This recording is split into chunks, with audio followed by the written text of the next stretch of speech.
It's quite simple, my dear. There are 3 basic things you need. A printer. I have the Canon Pixma TS8320, but you can use any printer that you have, as long as it's a photo printer. A tablet or a computer. Does not have to be Apple, just to be clear.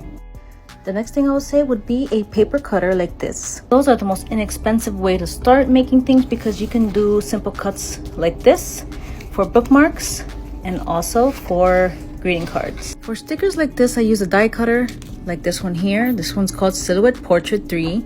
You don't have to go this route because to start off it's kind of a little pricey. I mean, if you have the means to buy a machine, go ahead. There are other ways to make stickers which don't have to be die cut like this, but they do sell die cutters on Amazon. I'll post some pictures here, where it can help you to cut out square shapes or circle shapes, heart shapes, whatever shapes you want.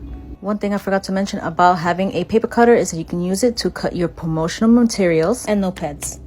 There are 2 programs that you can use on your tablet. One of the programs is completely free and you can use it on both the Apple tablet or a Samsung Galaxy tablet. I no longer have the app on my tablet, but I'll insert a photo here. This app is perfect and is free. You can use it to create anything digitally that you want, any of your artwork through that app. And of course, Procreate. When I got Procreate, it was $10. I'm not sure how much it is now, but it's a one-time price. You pay it once and you have a pretty good program to do your artwork in. I really hope that you found this information helpful. And if you like more information, of course, you can just ask away. And if you want to know where to sell, let me know. I can do a part 2.